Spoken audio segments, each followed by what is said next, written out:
بسم اللہ الرحمن الرحیم۔ السلام علیکم۔ جب حضرت آدم علیہ السلام حابیل کی مصیبت میں بے قرار رہتے تھے، تب اللہ تعالیٰ نے حضرت جبرائیل علیہ السلام کو ان کی تسلی کے واسطے بھیجا۔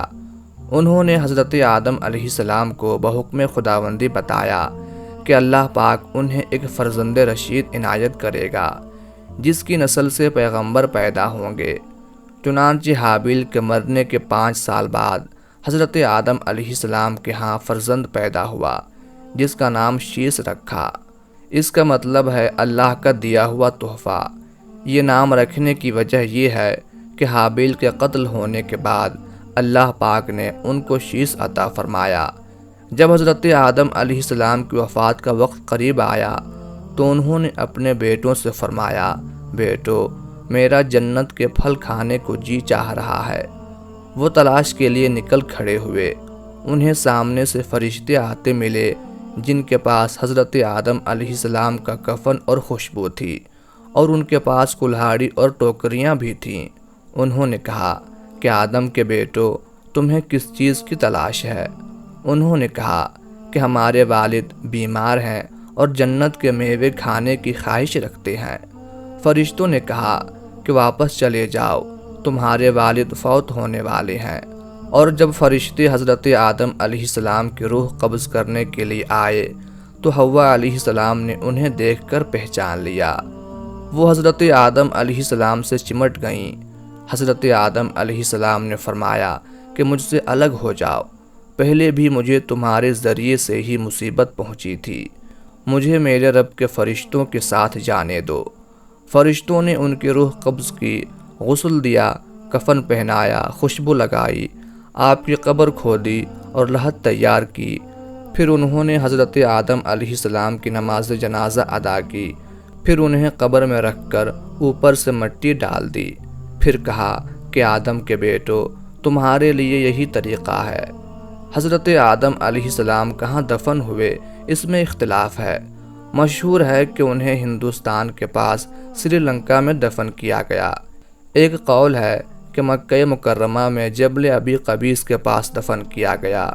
یہ بھی کہتے ہیں کہ حضرت نوح علیہ السلام نے طوفان کے موقع پر ان کی اور حضرت حوا کی میتوں کو ایک تابوت میں ڈال کر کشتی میں رکھ لیا تھا، اور پھر طوفان کے بعد انہیں بیت المقدس میں دفن کیا گیا۔ حضرت آدم علیہ السلام نے اپنے بیٹوں کو وصیت کی کہ شیس علیہ السلام میرا قائم مقام رہے گا، تم سب اس کی فرما برداری کرو اور اس پر ایمان لاؤ۔ سب نے اقرار کیا، اور پھر حضرت آدم علیہ السلام کی وفات کے بعد حضرت شیس علیہ السلام نے ان کے کام یعنی رشد و ہدایت اور تبلیغ کی ذمہ داری اٹھائی۔ حضرت شیس علیہ السلام کے زمانے میں بنی آدم 2 قسم کے تھے، بعض وہ جو نیکی کرتے تھے اور بعض قابل کی اولاد کی تابعداری میں مشغول تھے۔ پھر حضرت شیس علیہ السلام کی نصیحت سے کچھ تو راہ راست پر آئے اور بعض بدستور نافرمانی میں قائم رہے۔ حضرت شیس علیہ السلام کی نصیحتوں میں سے کچھ یہ ہیں کہ مومن حقیقی وہ ہیں جس میں یہ خصلتیں ہوں: خدا کو پہچاننا، نیک و بد کو جاننا، بادشاہ وقت کا حکم بجا لانا، ماں باپ کا حق پہچاننا اور ان کی خدمت کرنا، صلہ رحمی یعنی لوگوں سے نیکی اور محبت کرنا، غصے کو حد سے نہ بڑھانا، محتاجوں اور مسکینوں کو صدقہ دینا اور رحم کرنا، گناہوں سے پرہیز، مصیبتوں میں صبر اور شکر الہی۔ حضرت شیس علیہ السلام کی وفات کا وقت آیا تو انہوں نے اپنے بیٹے انوش کے حق میں وصیت کی، چنانچہ انہوں نے منصب سنبھالا۔ ان کے بیٹے قینن، پھر ان کے بیٹے مالائل نے یہ منصب سنبھالا۔ ان کے بارے میں اہل فارس کا کہنا ہے وہ 7 اقلیت کے بادشاہ تھے۔ سب سے پہلے انہوں نے درخت کاٹے، شہر بسائے اور بڑے بڑے قلعے تعمیر کرائی۔ وہ کہتے ہیں کہ بابل اور سوس ایران کے شہر انہوں نے تیار کیے۔ ان کی وفات پر ان کے بیٹے یرت نے ان کا منصب سنبھالا۔ انہوں نے اپنی وفات کے وقت اپنے بیٹے خنوخ کے حق میں وصیت کی۔ مشہور قول کے مطابق انہیں کو ادریس علیہ السلام کہا جاتا ہے۔ حضرت شیس علیہ السلام حضرت آدم علیہ السلام کے فرزند ہیں۔ حضرت آدم علیہ السلام کی عمر 130 برس تھی جب یہ پیدا ہوئے۔ قتل حابیل کے 5 برس بعد ان کی پیدائش ہوئی۔ شیش سریانی زبان کا لفظ ہے اور عربی میں اس کے معنی عطیہ خدا بندی ہے۔ چونکہ ان کی پیدائش حابیل کے قتل کے بعد ہوئی، اس لیے حضرت آدم علیہ السلام نے ان کو عطیہ خداوندی سمجھا اور ان کی صفات حسنہ کی وجہ سے ان سے بہت خوش رہے۔ کہا جاتا ہے کہ تمام بنی آدم ان کی ہی اولاد ہیں، کیونکہ حضرت آدم علیہ السلام کے دوسرے بیٹوں کی اولاد کا سلسلہ آگے نہ چل سکا۔ قرآن کریم میں ان کا ذکر نہیں ہے۔ حضرت ابو ذر رضی اللہ تعالی عنہ رسول اللہ صلی اللہ علیہ وآلہ وسلم سے ایک روایت نقل فرماتے ہیں کہ اللہ تعالیٰ نے اپنے پیغمبروں پر 100 صحیفے نازل کیے اور 4 کتابیں، اور ان 100 صحیفوں میں سے 50 صحیفے حضرت شیس علیہ السلام پر اترے۔ اس سے ان کی نبوت ثابت ہوتی ہے۔ حضرت آدم علیہ السلام کے بعد یہ دوسرے نبی تھے۔ جب حضرت آدم علیہ السلام کی وفات کا وقت قریب آیا تو انہوں نے ان کو اپنا جانشین اور خلیفہ بنایا۔ دن اور رات کو مختلف ساعتوں میں تقسیم کیا اور ہر ساعت کی عبادت کی ان کو تعلیم دی۔ انہوں نے ان کو طوفان نوح سے بھی آگاہ کیا۔ آدم علیہ السلام نے ان کی نسل میں خیر و برکت ہونے کی دعائیں مانگی۔ ہمارے رسول خاتم النبیین حضرت محمد صلی اللہ علیہ وآلہ وسلم انہیں یعنی حضرت شیس علیہ السلام کی اولاد میں سے ہیں۔ حضرت شیس علیہ السلام حسن و صورت میں اور خوب سیرت میں حضرت آدم علیہ السلام کے مشابہ تھے، اور تمام اولاد میں حضرت آدم علیہ السلام کے نزدیک محبوب تھے۔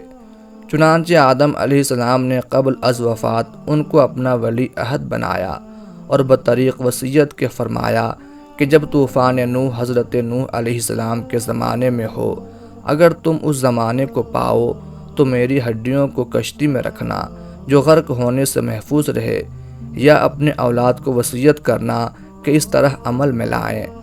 حضرت شیس علیہ السلام اکثر اوقات حضرت آدم علیہ السلام کی زبان سے احوال بہشت لذت کے ساتھ سنتے تھے اور آسمانی صحیفوں کا مضمون بھی دریافت کرتے تھے۔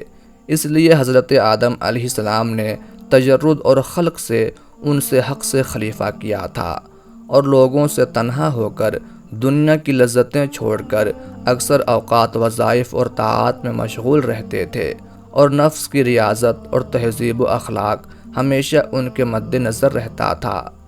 حضرت آدم علیہ السلام نے وفات سے قبل شیس علیہ السلام سے فرمایا، کہا اے میرے بیٹے، تم میرے بعد میرے جانشین ہو، تم تقوی اختیار کرو، اور جب بھی اللہ تعالیٰ کا ذکر کرو تو اس کے ساتھ حضرت محمد صلی اللہ علیہ وآلہ وسلم کا نام ضرور لو، کیونکہ میں نے ان کا نام عرش پر اس وقت لکھا ہوا دیکھا جب میں روح اور مٹی کی درمیانی حالت میں تھا۔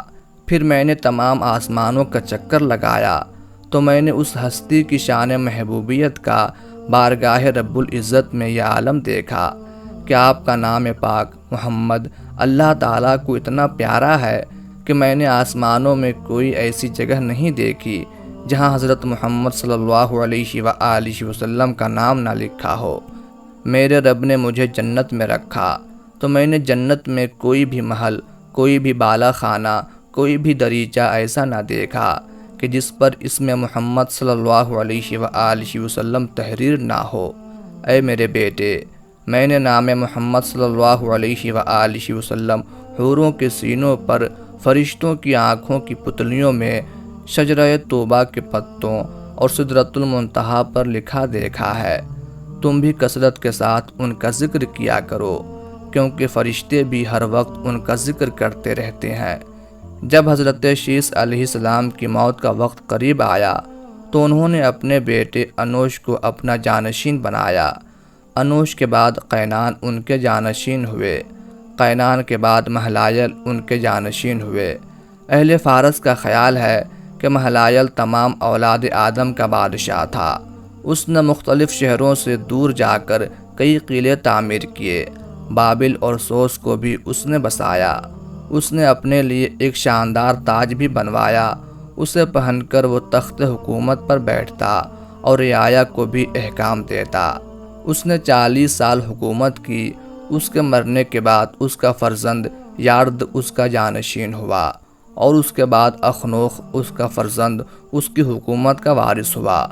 اخنوخ ہی ادریس علیہ السلام کے لقب سے مشہور ہوئے، اور حضرت شیس علیہ السلام کے بعد نبوت سے سرفراز ہوئے۔ حضرت شیس علیہ السلام کا مزار 3 جگہ موجود ہے۔ ان تینوں میں سے حضرت شیس علیہ السلام کس میں مدفون ہے، یہ اللہ تعالیٰ ہی بہتر جانتا ہے۔ نمبر 1، آپ کا مزار شام کے علاقے غزہ میں ہے۔ نمبر 2، آپ کا مزار عراق کے شہر موصل میں ہے۔ نمبر 3، آپ کا مزار ایودھیا میں بھی واقع ہے۔